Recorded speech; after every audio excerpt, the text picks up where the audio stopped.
order guide you.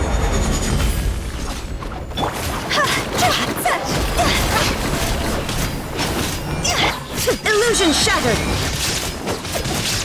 Now you shall perish!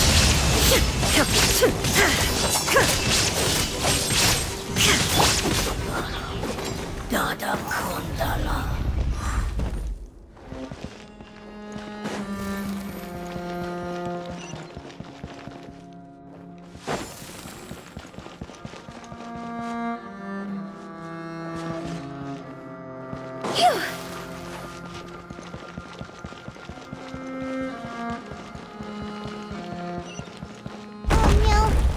Unstable path. Watch your step.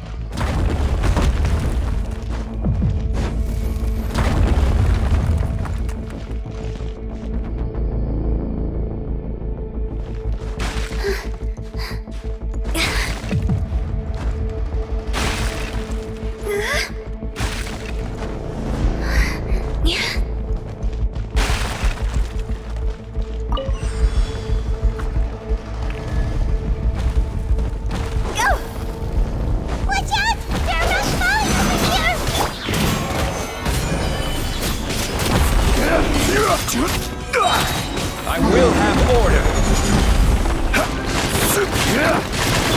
Go, Jess, you away. Time to go.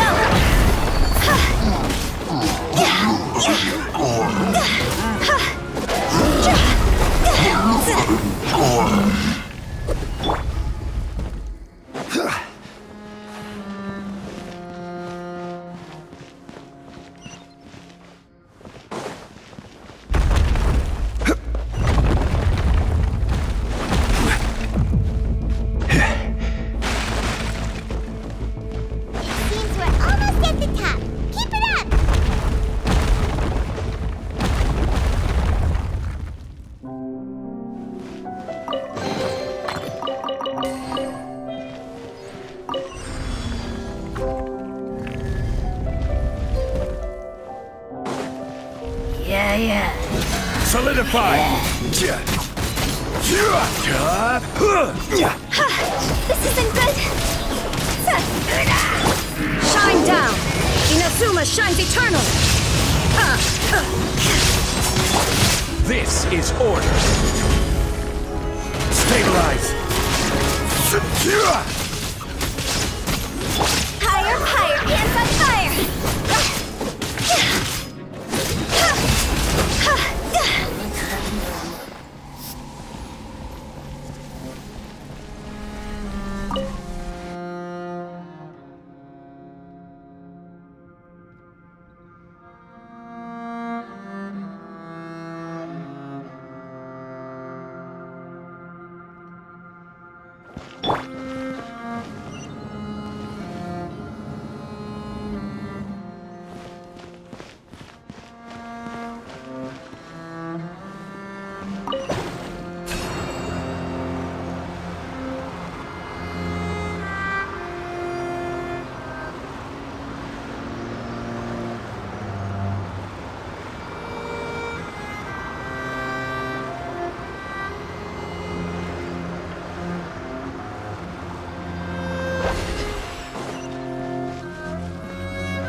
Looks like we've reached the end.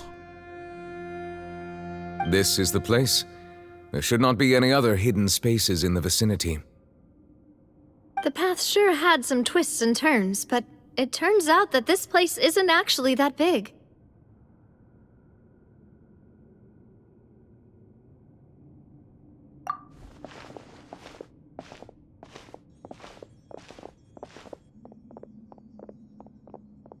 Stone slates?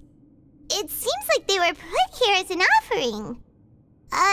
Could we take them down and have a look? Perhaps we should just leave them be for now.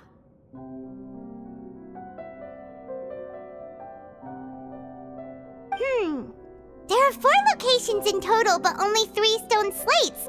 The slate that should be in the first empty spot is missing. The surrounding walls also show signs of damage. There's something written below. Let Paimon see. Reason dictates that this nation be destroyed. I shall record the history of its future here in its past. Say what?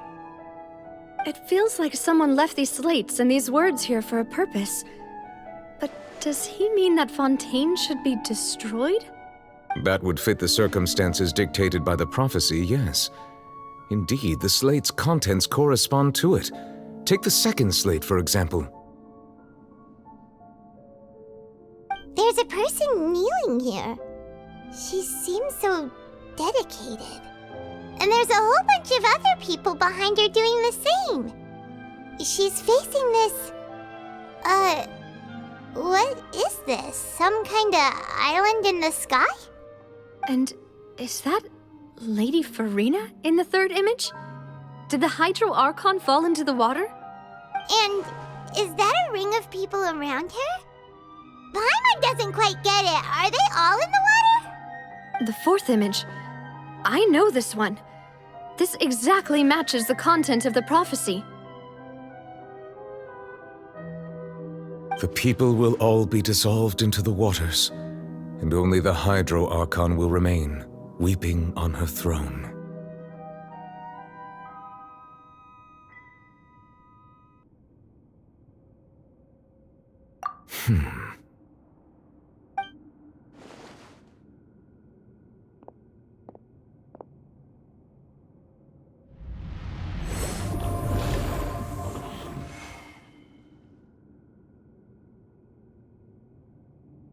More information should be hidden in these slates, but I fear I cannot easily uncover it, most likely due to us missing the first slate. I am very sorry. Don't blame yourself, Monsieur Neuvillette. Deciphering ancient stone slates isn't one of your duties. Ooh, Paimon's getting the chills just looking at these slates. This says that it's the history of the future, right? That means the prophecy's sure to come true. I really hope it doesn't mean that. Still, Paimon feels like these images are kind of weird when you look at them together.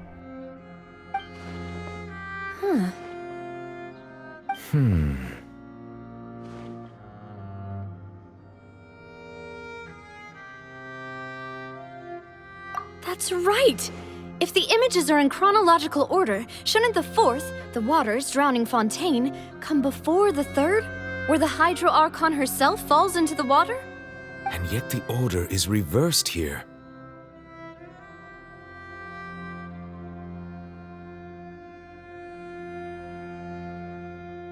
If we go by timing, Lady Farina only emerges in the third image. That means that the person in the second image might be the previous Hydro Archon. Egeria, then. I had never met her, but her appearance here does match the records. The previous Archon kneeling before the floating island in the skies, as if confessing a sin. Did she herself commit that sin? And if not, why would she be in such a posture?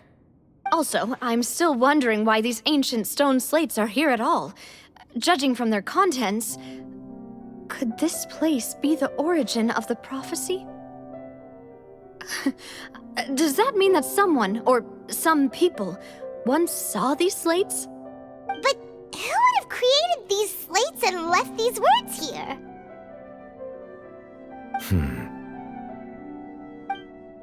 It seems that any further clues will have to come from Farina. In that case, there's no time to lose. There's nothing else to be gained here, so let's head back first. Yeah, we better get somewhere safe for now.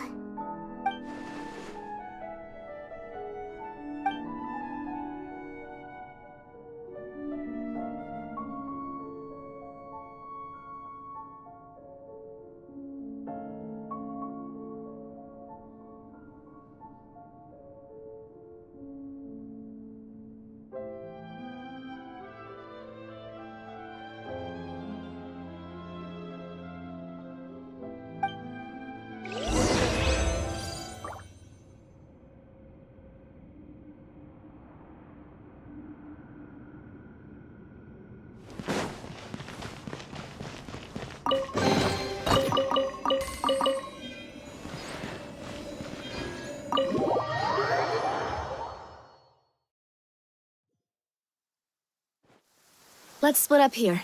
I'm going to check on what's happening with the Spina. You know how it is. There's some things you just need to be there for yourself. You still have energy for that, Navia? Paimon's already beat.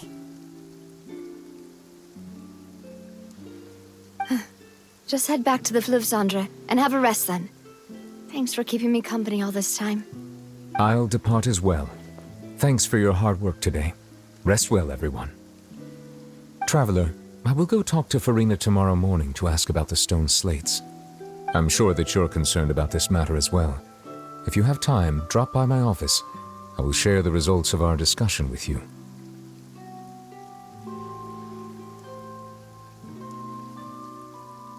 Are you really gonna talk to her about this directly? Will that be a problem? Paimon's getting a little scared now that it's come to this. She has long been harboring secrets and will not give them up easily, which makes it all the more my duty to ensure that she understands the present situation. Alright, we'll leave it in your hands then. You're probably the best person to talk to her anyway. I will be carefully considering my words tonight. Traveler, Paimon, our safe house at the Fleuve Cendre is always open to you as ever, so please don't think you're an imposition. All right, I'll be on my way then.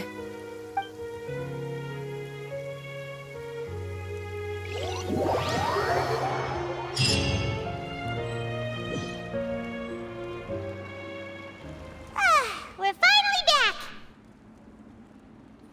Welcome back. We've got a special menu prepared for you two tonight. Yay! And there's good food too! No, the boss is the best. Ooh, desserts! Nice, these are all Paimon's! Paimon's already starting to forget what happened today. Oh, that voice. Is that who I think it is? Huh? It's you two. What are you doing in Fontaine?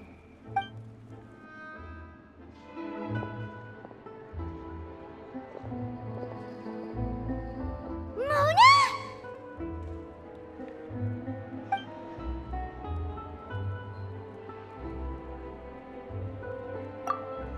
Seriously, nobody just uses a scry glass whenever they've got time to just see who they'll meet on the road.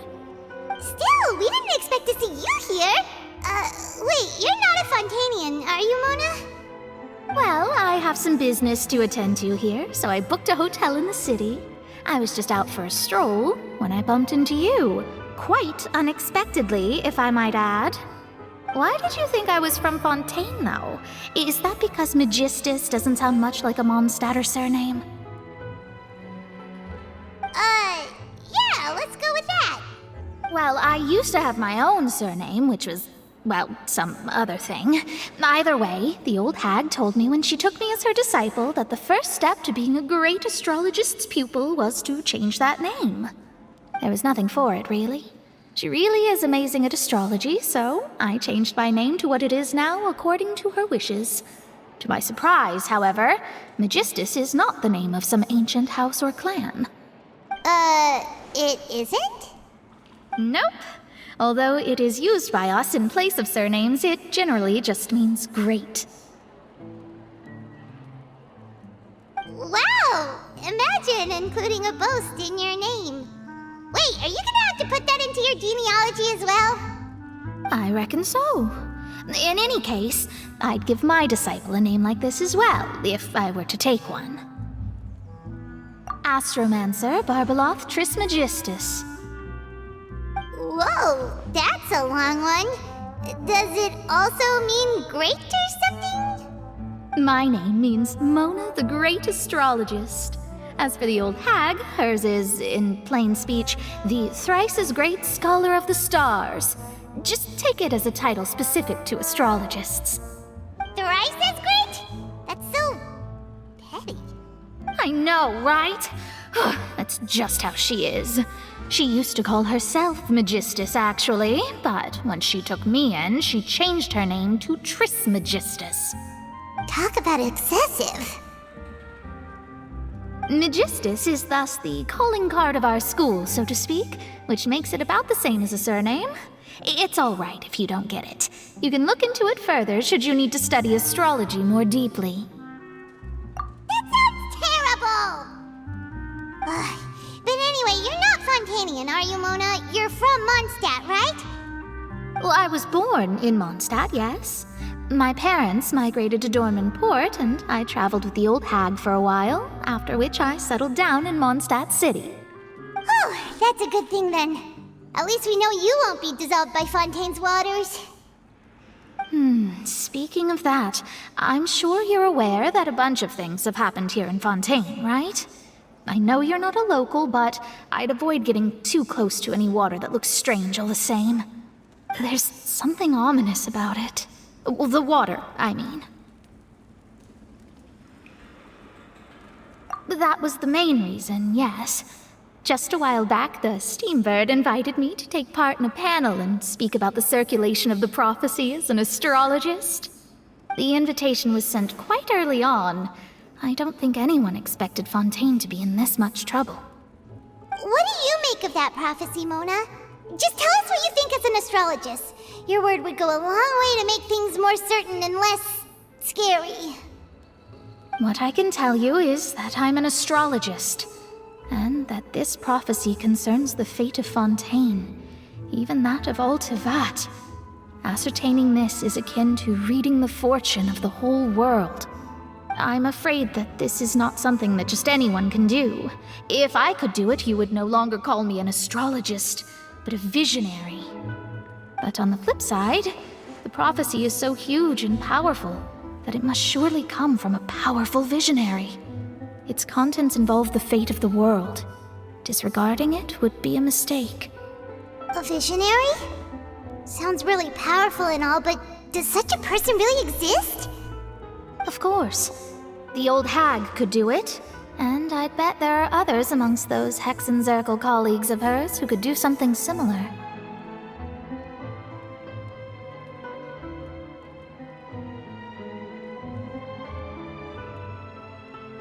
Huh? Are you sure?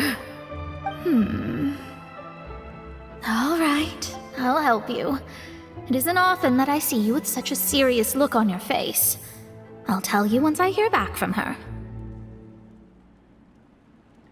Thanks, Mona. You're amazing as always. Oh, well, this is something only I can do after all. So yes, your praises are quite welcome. That's the greatest of astrologists for you! Of all the people we know, you know the star's the best! Indeed.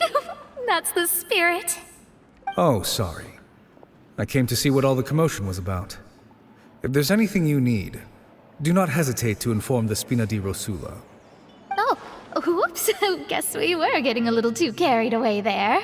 Well, I'll go tend to my own business now. If I receive any news, I'll be sure to come find you two again. And there she goes, quick as rushing water. And here we are with the Spina guy giving us suspicious looks.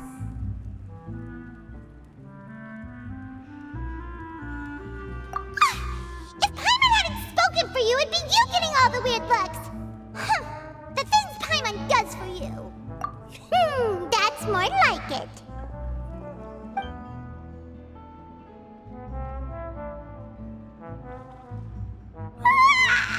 Good morning. To be honest, Paimon's still feeling kind of sleepy. But it's time to get up, traveler. We agreed to go see Neuvillette, so let's pack it up and get going.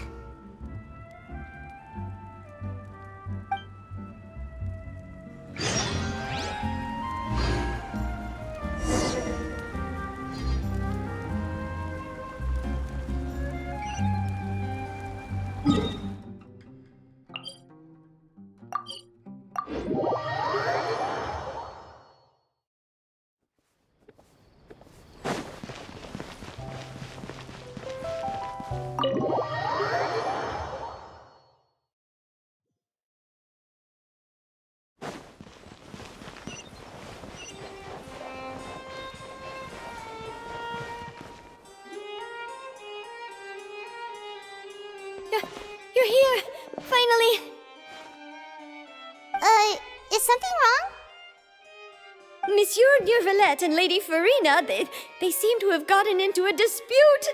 Please go see for yourself.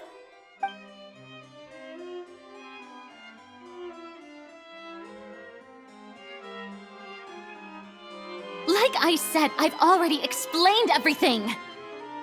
And yet the problem has not been properly solved. There is little space for excuses between us.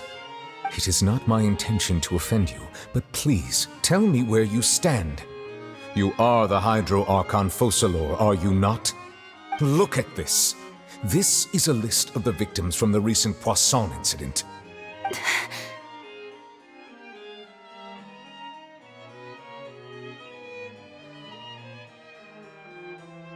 You mean... they're all... We did not arrive in time to avert this disaster, and I will not have it happen again. I will say this once more. You must tell me everything you know. Yesterday, I found 3 stone slates in some ancient ruins near Poisson. Do you know anything about those? Seriously? You're questioning me like this is a court case now. I don't know anything about that. But you found them in some ancient ruins, you say? That's correct, which is why I came to ask you some questions. There should have been 4 slates, but one of them was missing. The other 3 feature different images that seem to correlate to the prophecy. The prophecy? The second of these slates depicts the previous Hydro Archon Egeria kneeling before a floating island in the sky, as if confessing something. Do you know nothing of this either? I don't. I've never seen such slates. I'll ask you again. Do you really have no information regarding the previous Archon? My deciphering of the slates indicates that the Hydro Archon Egeria once had to confess to, or apologize for, a certain sin. If anyone would know about it, it should be you. All gods don't have the same secrets, you know. She was herself and I'm me. Is it really so strange that I know nothing? I understand your concerns, but I'm sorry. I just don't have anything to tell you. Forgive me for saying this now, Lady Farina, but I have long known of your various secret investigations into certain matters. There are several indications that you have been investigating the prophecy on the sly. This is not strange in itself, considering that you are the Hydro Archon. But it is strange that you should also claim to not know any of Egeria's secrets, as well as do nothing following your inquiries. You have never been as superficial as you have presented yourself to be, nor are you a fool. And yet, your behavior is very inconsistent.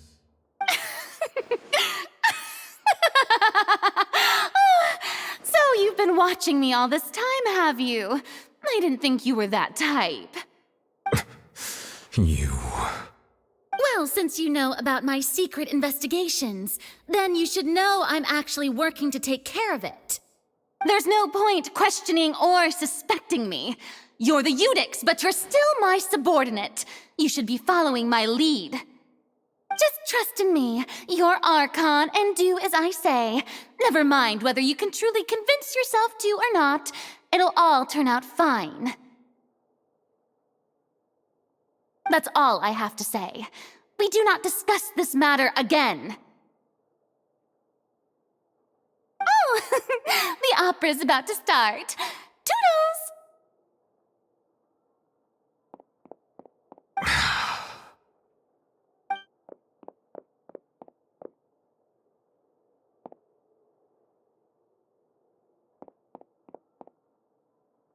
Did Farina not notice us standing by the door? Wonder what's up with her. She was smiling.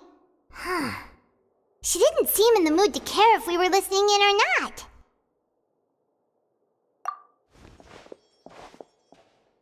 I assume you've been outside for a while now? Oh, you noticed. Seems Farina didn't even realize we were here. She was in a great panic, though I cannot discern the reason. Our discussion reached impasses time and again, A state of affairs that we cannot allow to continue. Still, I do not understand. Dialogue is the basis for understanding, so why did she keep refusing to engage?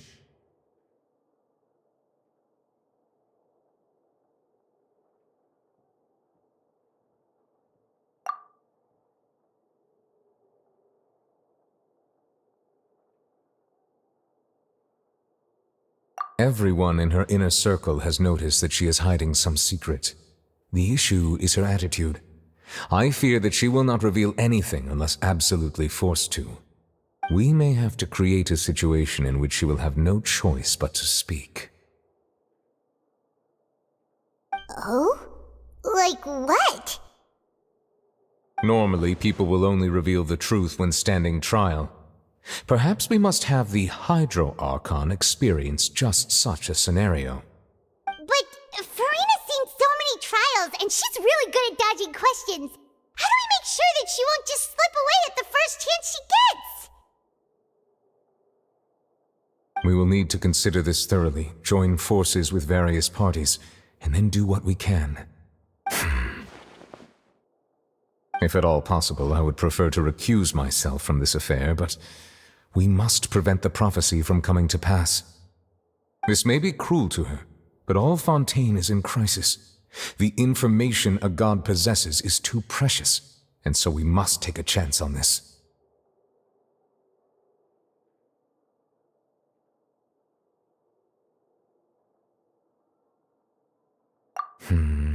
But who will lend us their aid to do such a thing?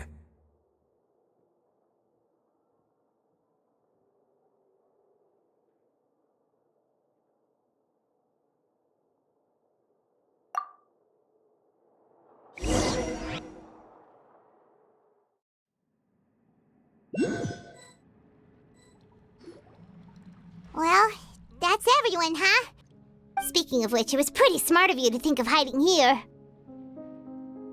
Poisson was just involved in a disaster, so it's presently devoid of people.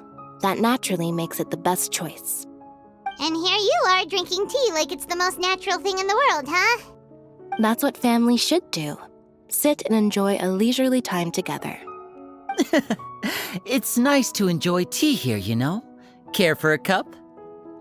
Lend me your ears, everyone. Or perhaps one of you might like to start us off. How about you, friend? Me? No, I don't think I can. Then, how about you, good sir? I fear that I will cause the mood on this boat to become as somber as it is in court. Well then, I guess we're lucky we've got a local like me to organize things. Wonderful, the spotlight at last. I guess I'll be facilitating things from here. That was a little long-winded, don't you think? Oh, you might be right. Anyway, to cut to the chase, our friend here, the Traveler, has brought us together to discuss something. As for what that is, well, let's start by saying that we'll be pooling our efforts together to create a series of traps. Oh, how intriguing. Well, it's just an expression, really. One that I just learned from Chlorand, and used on the spot. So, let's invite her to explain in detail. A round of applause, please.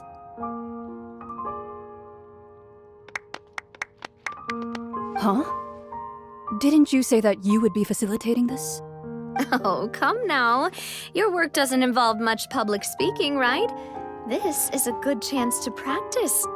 You might even pick up some fancy oratory tricks to impress your boss with in the future. I see. And what does my boss say? He is glad that you consider him your boss. Do go on.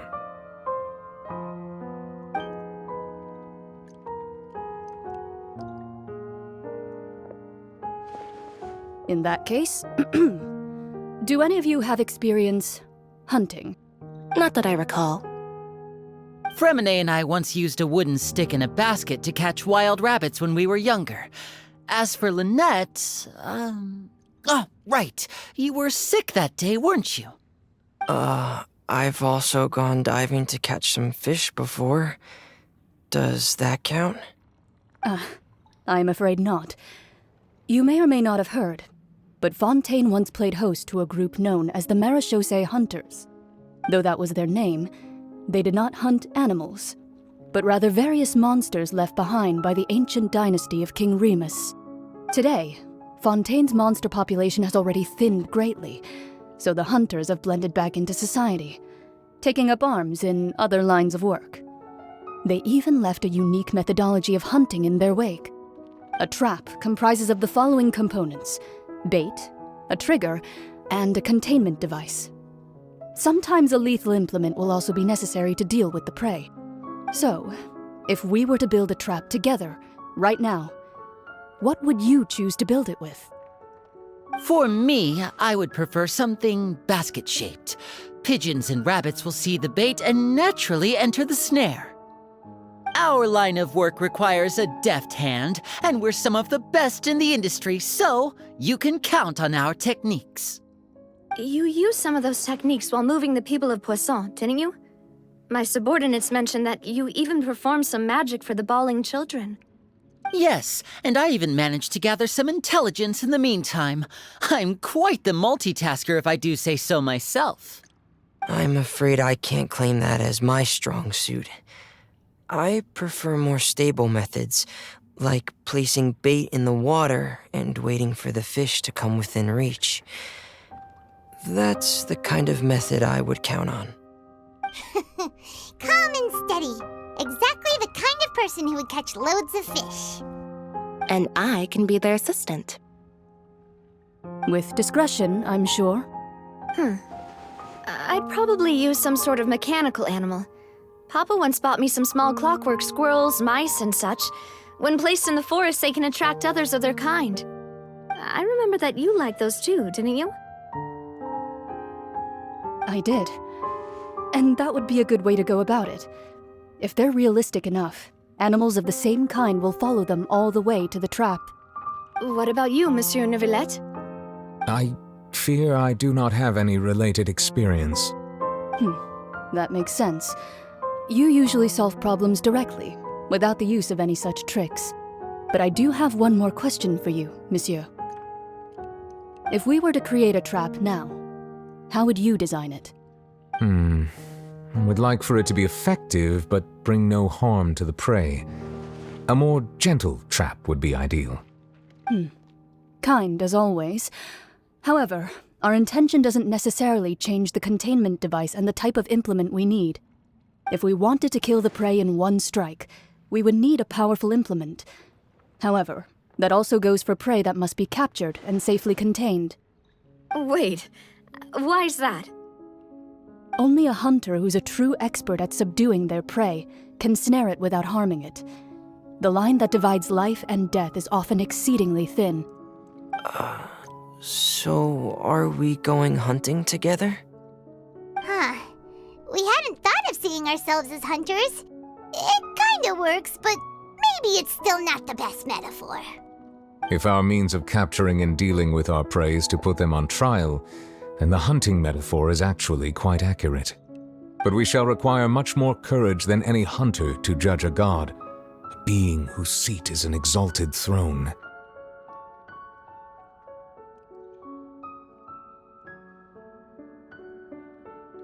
Oh, so that's what's going on. Sounds very interesting.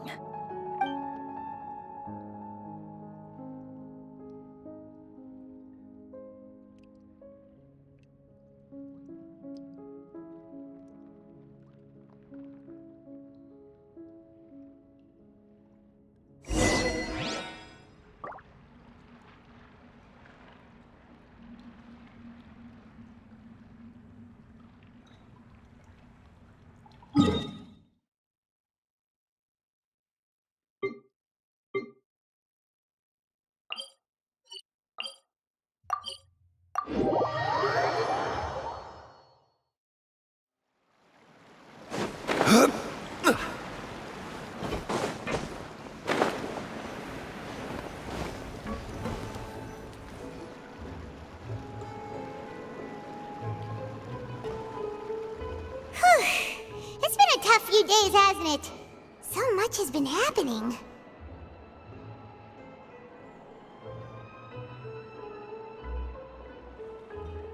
Paimon didn't think the meetings would go on for so long, but everyone seemed pretty fired up, huh? Paimon thought they'd be at least a little frightened. Well, Fremine was, now that Paimon thinks about it, but everyone else just looked a little surprised.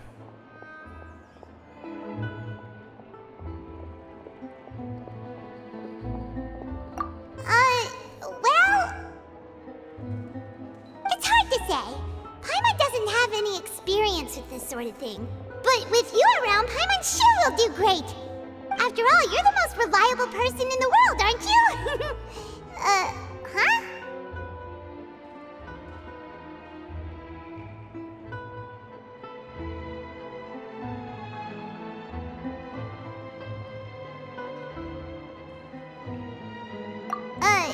Did you just pour some tea? Paimon didn't notice you doing that at all!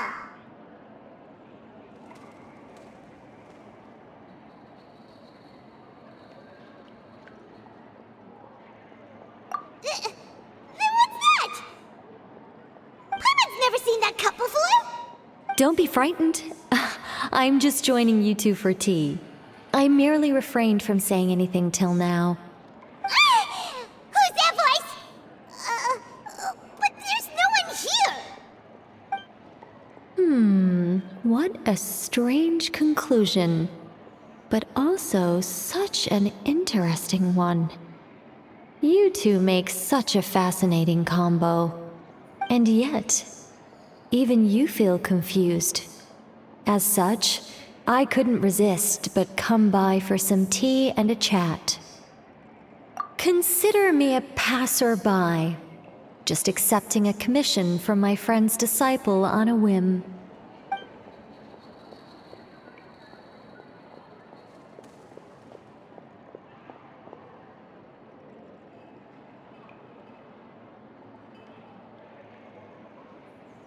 Precisely. Call me in, a mage who wanders the world. At least, that's how my friends have suggested I introduce myself.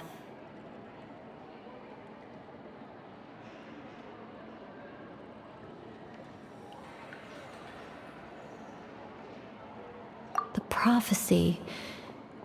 Yes, what has been prophesied will be fulfilled. You may view such things as the history of the future. What? Then is there any way we can stop it? People call such things fate, and it is written in the stars. It cannot so easily be altered.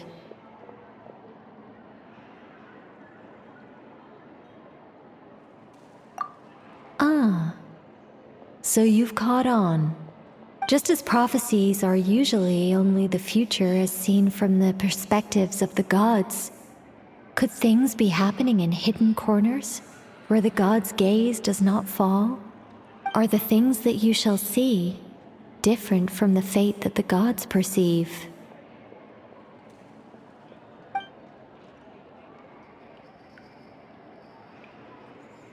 What is she talking about? It all sounds really impressive and important and stuff, but it also sounds kind of scary.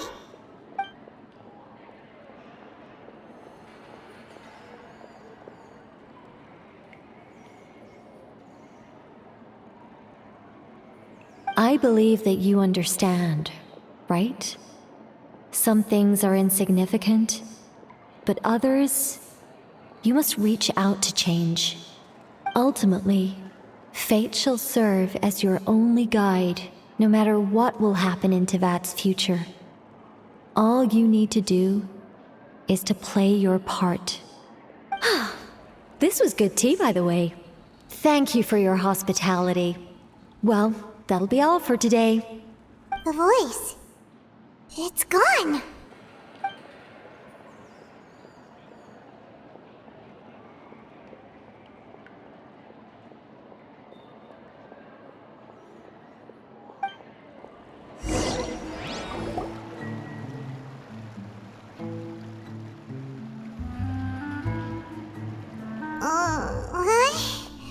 Paimon here someone talking.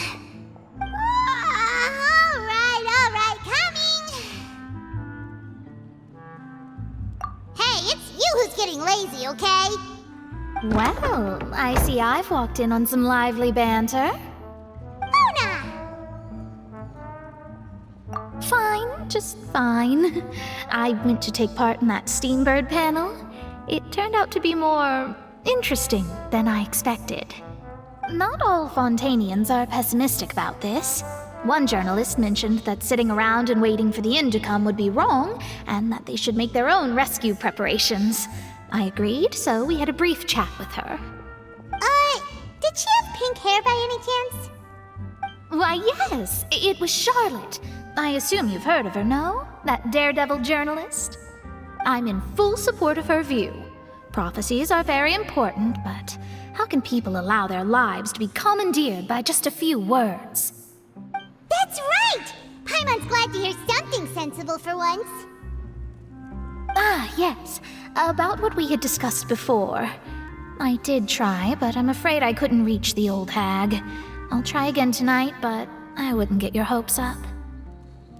Huh?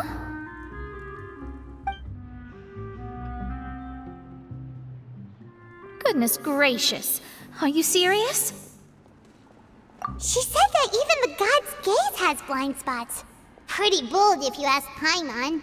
Most people would believe the gods to be all-knowing, right? The Hexen Circle members are certainly anything but ordinary. As for the mage named N, the old hag has mentioned her a few times. She said that N's sense of direction is incredible, and that she loves guiding those who are lost. But I've never met her, and if she were still alive, she'd be... Well, suffice it to say that the hag's at least a few hundred now, and N's been around for longer than that. Whoa, the Hexen Circle sounds like a scary group. But they must really stay in shape to live so long. Their abilities alone are pretty terrifying. If she came to see you personally, then the problem you're facing must truly be of great importance. Well, it's not like Paimon could understand anything she said. Yes, she was quite cryptic, but I suspect she means that there is still a way to turn things around. She didn't say when or what that would be, though, so... Perhaps it is something that you cannot know right now.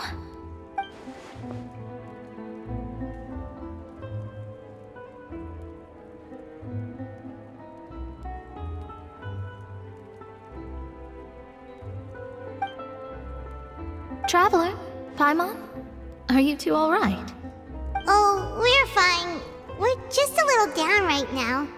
It kind of feels like the end is coming, you know? I see. I feel that same sense of desperation, too. I guess you could consider me someone who has often witnessed fate. So far as I have seen, it cannot be swayed. But even so, I still hope for, and believe in, miracles. Astrology is eternal and rational, but fate may not be. It is cruel, but it can also be beautiful. Perhaps that's what N was trying to tell you. Not to lose heart, and to believe that what you are seeing playing out before you is not yet set in stone. I did originally think of steering clear of all this, but I couldn't. Even if this is all futile, I still wish to help everyone. If we don't struggle to the last, then how can we face the end when it comes? Huh. You do have a point. There I go, talking about astrological principles again. Sorry about that. The moment I start talking about work-related, it was worth trying to comfort you, even if only a little. I believe that you'll help those who are struggling in the same way I did. I suppose that might be why we always seem to meet by coincidence. Paimon feels kind of moved by what Mona said, but also kind of sad too. Hey, Traveler, Paimon suddenly feels like going outside for a walk. Let's go. Let's walk around the city, shall we? There's a few spots we always like to walk by.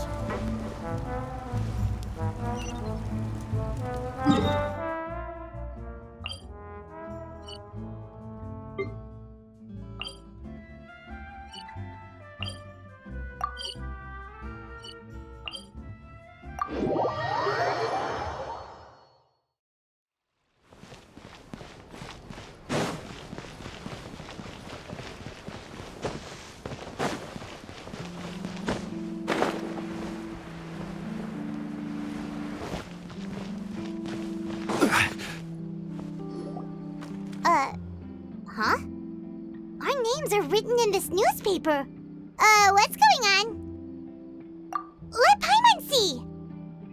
The underwater stronghold, the Fortress of Meripede, has continued in its noble autonomy, but that does not mean that others cannot interact with it.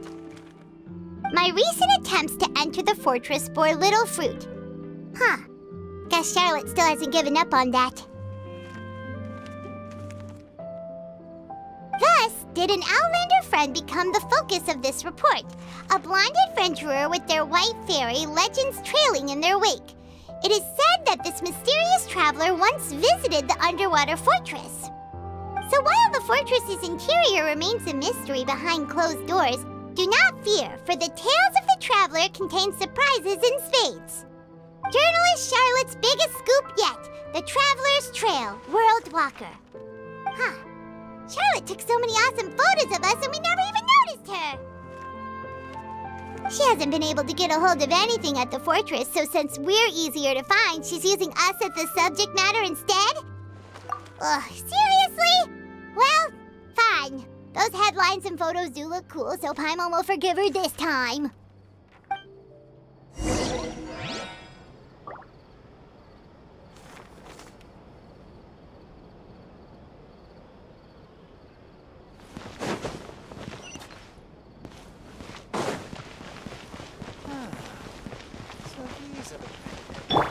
Stay put!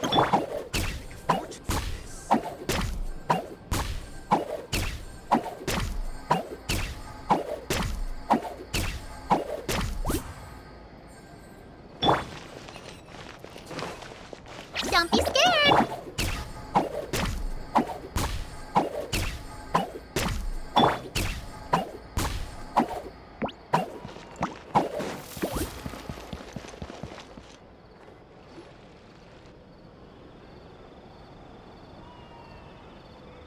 We're here! Paimon's hungry. Should we go in and get something to eat?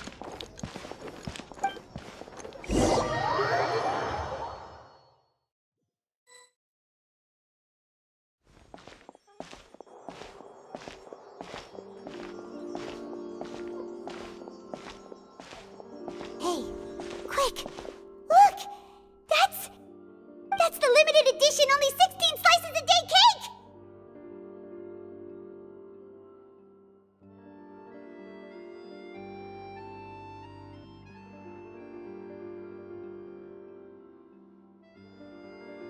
It was so delicious the last time we tried it! Despite the tense situation we were in, let's give it another go! Paimon's sure it'll be great!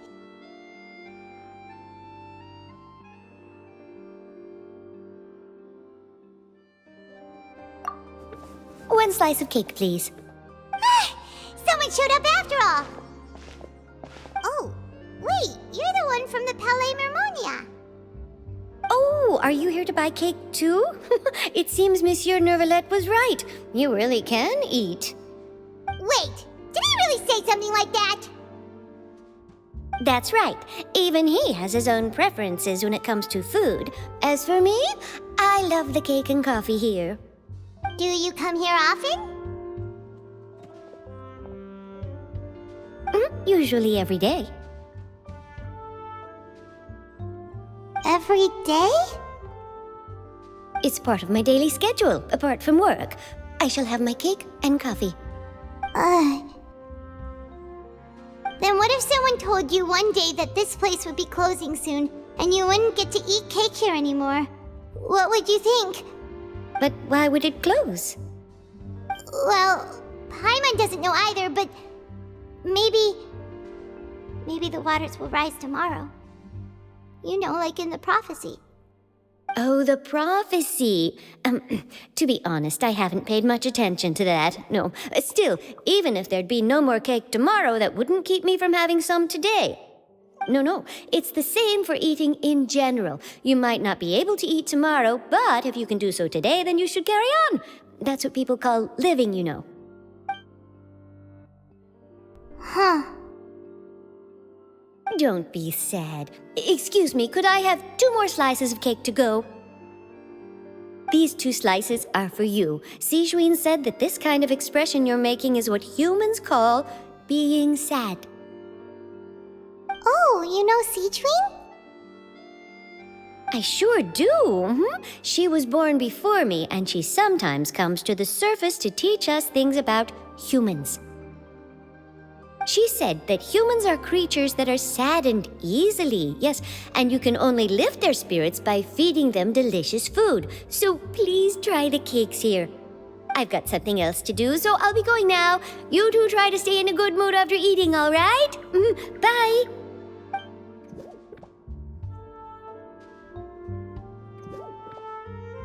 And there she goes. All right, let's dig in. Paimon's sure this cake will be delicious.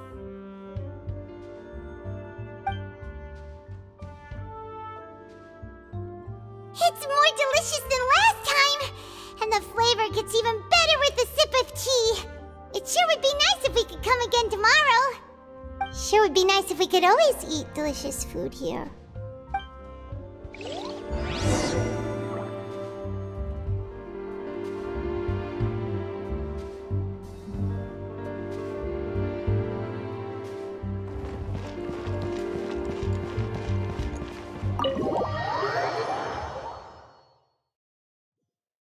Oh, we're near the Steambird office. Let's go look for Charlotte and have a chat.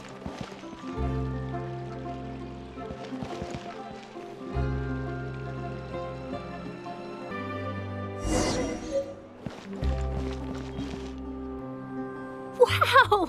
If it isn't the Traveler and Paimon! Oh, have you seen the article I wrote about you? Ha! You've got some nerve! You just used us to make some quick mora! Oh, you needn't worry about that. I heard that you were in Poisson some time back, so I sent you a letter to discuss just that.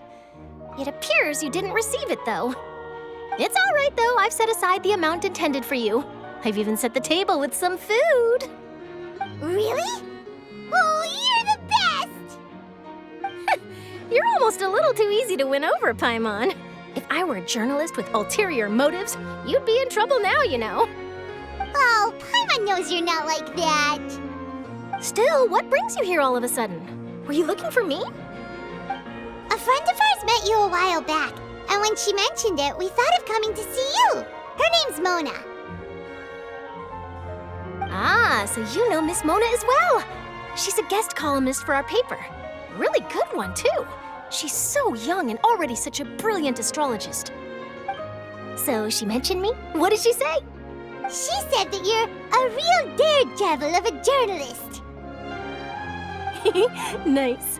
In which case, can this daredevil journalist dare to request an exclusive interview with the legendary Traveler and Paimon? Huh?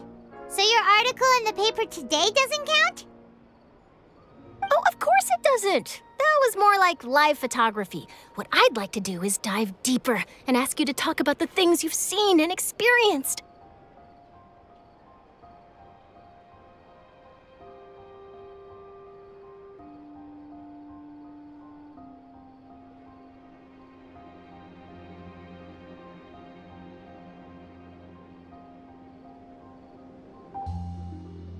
Yeah, are we even qualified enough? Why not? If I say you're worth an interview, then you're worth it. But not right now, of course. I'll need a few days to prepare. Oh, in that case, we'll just chat when you have the time then? Oh, so that's a yes? Ooh, splendid! I'll tell the editor-in-chief immediately. I'll have to apply for lighting, a venue, some props, and... Whew, so much to get done now. Talk to you later. Wait, Charlotte, Paimon's still got a question for you. And what's that? If, just for example, Fontaine were to be flooded tomorrow, what would you do today? Huh, that's the prophecy you're talking about, isn't it? I mean, I do hear about it often, but I've never once thought that the day could be tomorrow. If you're seriously asking, then I might try and think of a way to leave Fontaine. Oh, but I'm still a journalist first and foremost. That means I have a duty to be reporting from the scene. And secondly, I wouldn't forsake my homeland that easily. From what I've seen, most people don't know what they'd do should the worst come to pass. In truth, it might be better just to behave like normal rather than worry over such an end. So in all likelihood, I'd probably still be prepping at the office for that interview of ours. I know what you're thinking. That sounds a bit sad, but I've always believed that it's best to do what you enjoy. Just think about it. If this nation really were to be suddenly destroyed tomorrow, but I still successfully finish an exclusive interview with a truly unique person, then the story I would wind up writing would truly be timeless. And then do you know what I'd do? Well, I'd write that story, send it for printing, and use messenger pigeons to get copies out to the various nations as soon as possible. I'm not a dreamer, nor am I a workaholic, but I do love my job, and I'd be proud of leaving such an article behind. I guess you could say that I was born to be a journalist. But anyway, that's my answer. And on that note, I'll get back to my preparations. That's so nice. All of a sudden, Paimon actually kinda envies her. Anyway, let's go and take a look at the sea, shall we?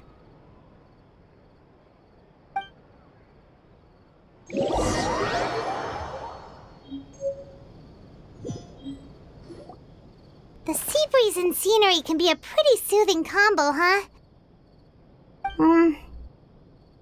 Paimon's been thinking.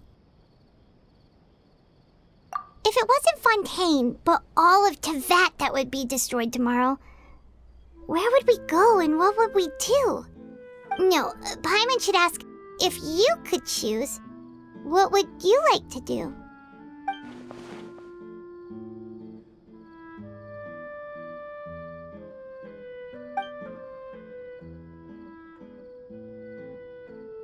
We've always been moving to the next destination, so we haven't spent much time thinking about these kinds of things. We didn't have to either, with us always being on the road and whatnot. You mean, still traveling?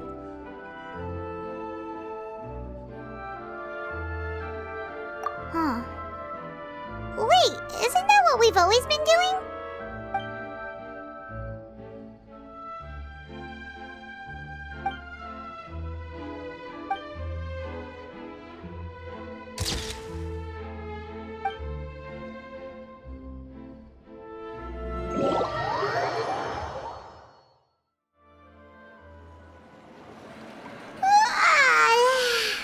Feels like you'll grow mold if you stay here long enough.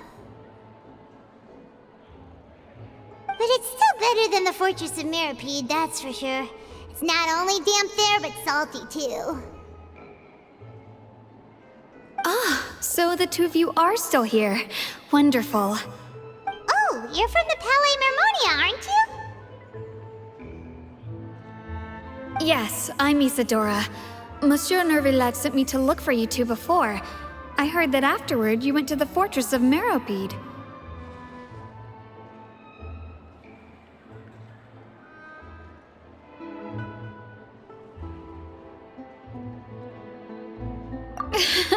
Not at all. I'm well aware that you're friends of his.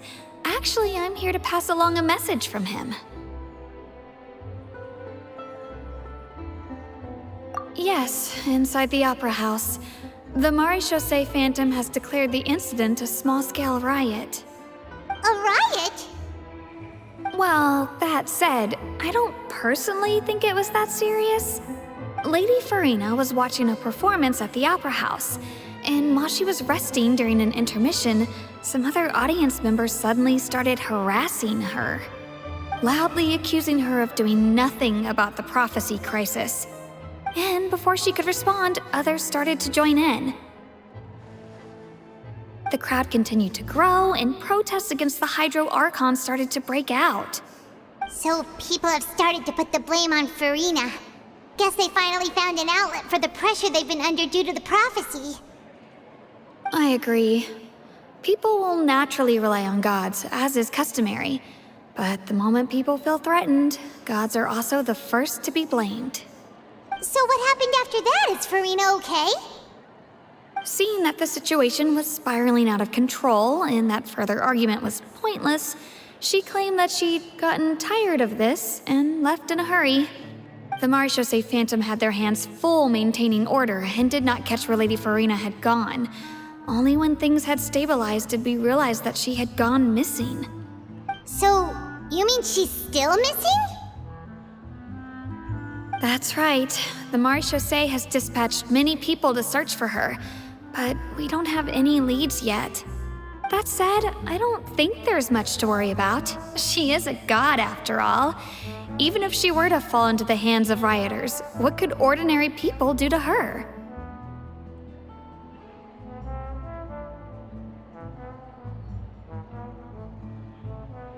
Good. Monsieur Nervillet sent me to tell you about the situation, but he didn't say anything else. Don't worry, this is more than enough to go on. Thanks for keeping us informed. Ah, is that so? Well, all right then. In that case, you two take care. I'll be heading back to the Palais now.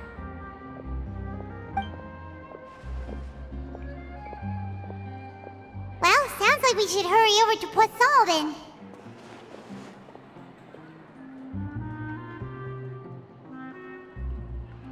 If we know Farina, she won't try to fix things in this situation. Instead, she'll look for a place to wait out the heat. And, as we also know, she may be loud and dramatic, but she doesn't have a heart of stone. When Nervillet was talking to her in the Palais Mermonia, and she heard about Poisson, she couldn't hide her sadness and remorse. It would be hard for her to ignore being accused by the public today. Paimon thinks Farina's probably taken the opportunity to slip away to Poisson and try to relieve the sense of guilt that she's feeling. Huh. Well, what do you think? Paimon knows the answer, of course, but Paimon can do the analysis to back it up, too. Cool, huh?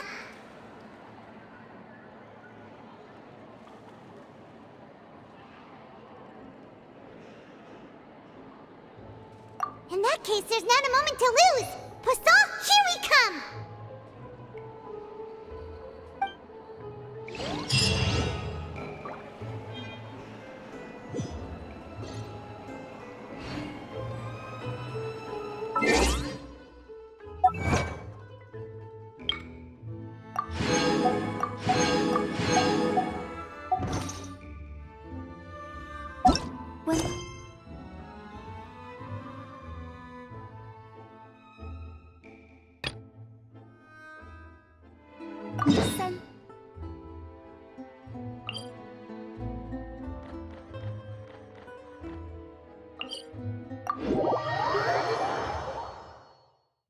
This place looks deserted.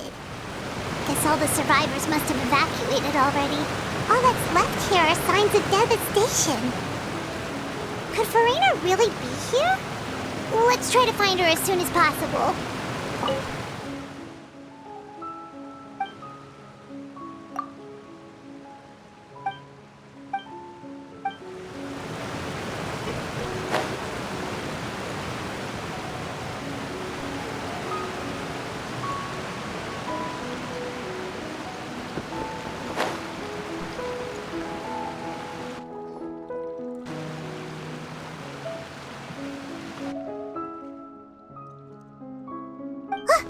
That's Farina, right over there! She really is here all on her own.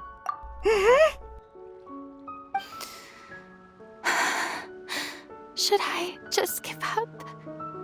This is all meaningless. What was meant to happen did happen after all. Everyone's dead. I'm sorry. I am so sorry. Give up, Farina. There's no point in holding out. I'm sorry. But what can I even do other than to repeat meaningless apologies over and over?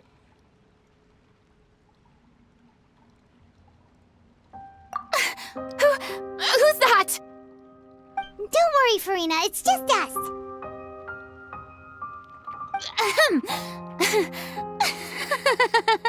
So, Oh, it is you, blonde traveler from another land. Why, I almost thought you were someone from that mob of my ignorant subjects.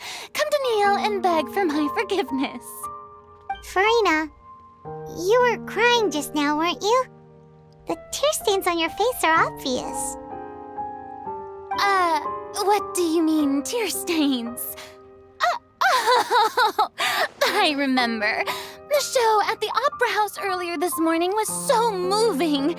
I'm still trying to process it. Who did that uncivilized rabble think they were, disturbing my enjoyment of the arts? They even dare to tout their Archon. I must teach them a lesson. I can just imagine their twisted and frustrated faces once they realize that I'm nowhere to be found. Oh, and I'm sure Nouvellette and those people from the Maréchaussée Phantom are freaking out right next to them, too.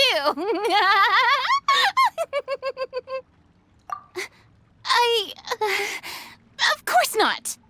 Hey, there she is! The Hydro Archon's over there! Quick, after her!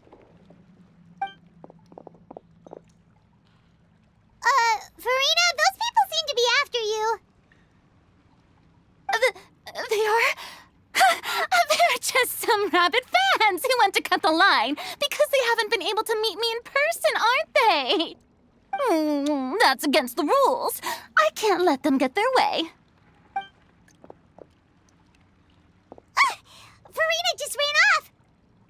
Quick, we have to catch up with her!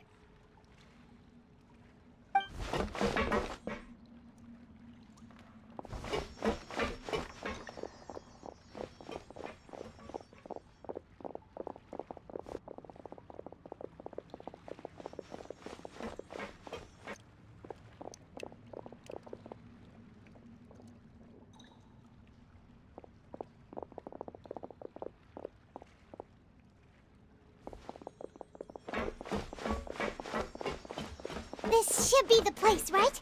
Hey, Farina!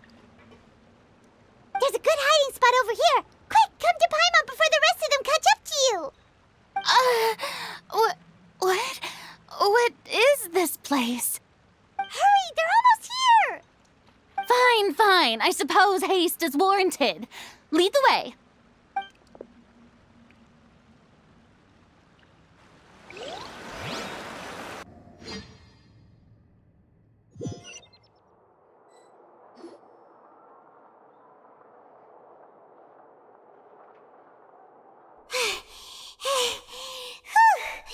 Paimon's exhausted.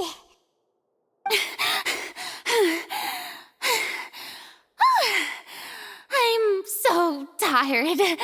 I totally thought they had caught me. No, I mean, I merely gave in to the sheer enthusiasm they displayed.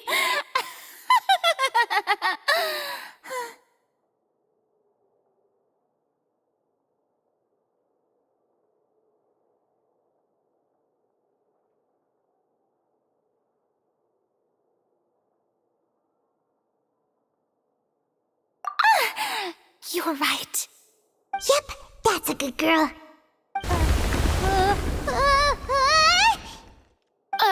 What's happening?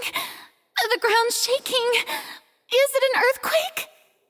Yeah, a quake of this kind preceded the flooding in Poisson, didn't it? It can't be. It's happening again.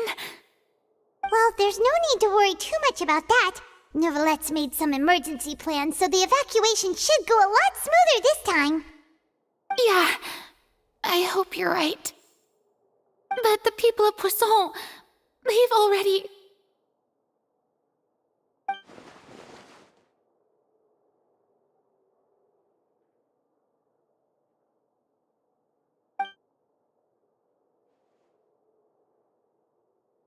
It's true. I've been investigating the prophecy for hundreds of years. I once had informants all over Teyvat, searching for clues and feeding information back to me. I've tried all kinds of ways, too, to hold back the sea. Anything to keep the coastline from advancing. But all my efforts proved to be futile in the end. Really, the truth has been clear to me for a very long time. We cannot make an enemy of the divine. No matter what we do, the will of the heavenly principles will have its way, and the prophecy shall be fulfilled. Give up. I do love the sound of that phrase. It would mean finally coming to terms with fate, but also for me to finally be free. Indeed, I've thought about giving up so many times, especially after we almost lost Poisson. Fate is really unreasonable, isn't it? It has no heart and obeys no rules. The prophecy has only just started to come true, and so many people have already lost their lives. But just now, it all became clear to me. I still don't have the right to come to terms with fate on behalf of everyone else. As long as the final moment hasn't come, it's still not too late. Don't worry. I will keep hope alive for everyone until the very end. Well, that's enough for now. I got the impulse to play the stricken maiden, but honestly, considering my rank and station, that wasn't a good fit at all. Don't take any of what I just said seriously. How could I possibly let Fontaine fall to the whims of trivial prophecy? Come on! Paimon could have sworn you were actually being honest just now.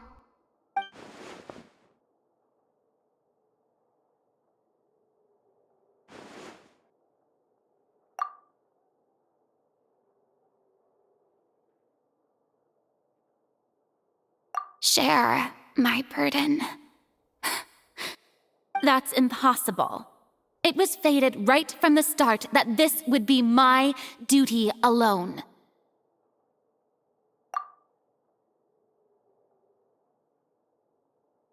A witness.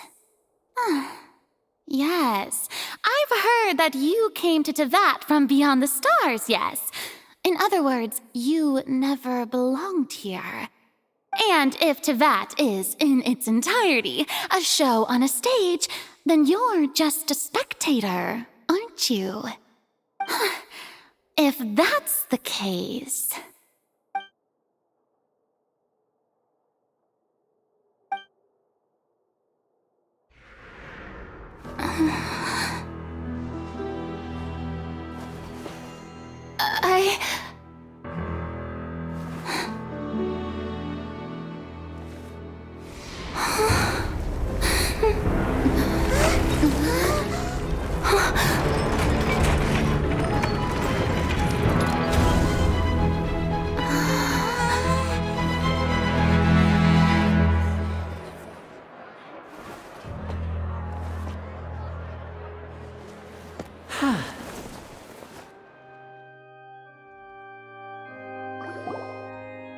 Ladies and gentlemen, this concludes my opening performance.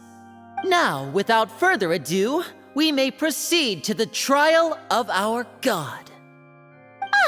So this is what it is.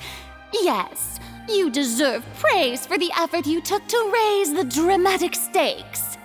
Do not forget, however, that I am Focalor, the god of justice, the embodiment of justice itself. Does it not strike you as even the least bit absurd to bring the very concept of justice to trial? May I interpret these words as your refusal to stand trial? In that case, you will have the opportunity to defend your honor through a duel. You would draw your blade against a god? I see. It seems like you have made up your mind.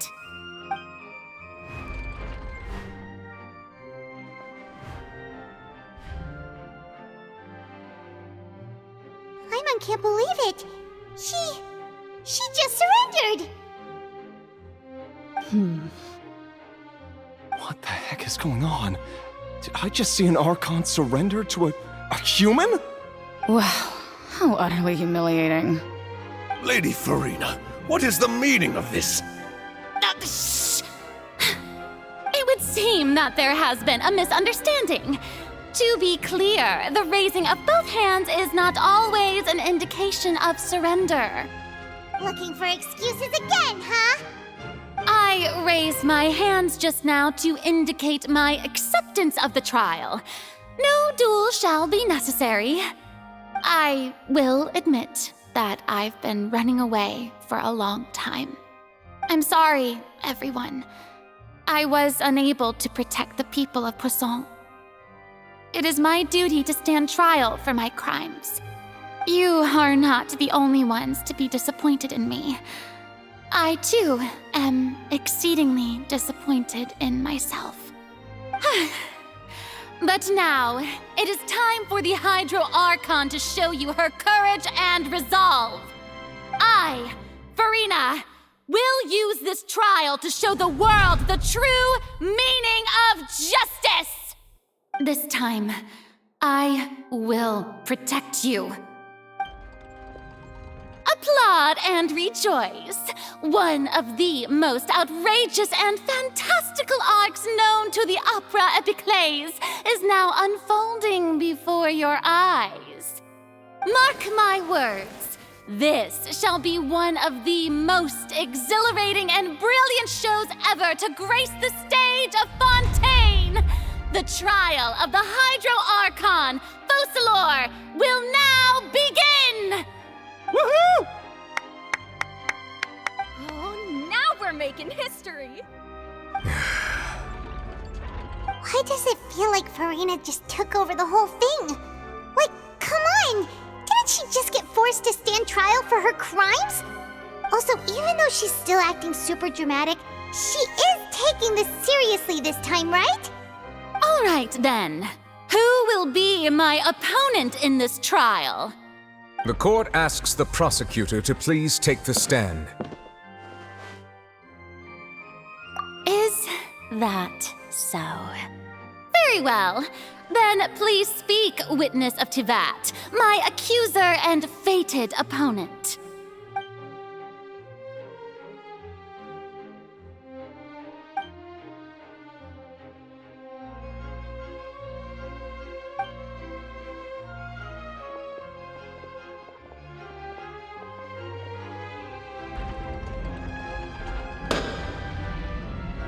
Also, please allow me to ask, as a final question before the trial begins.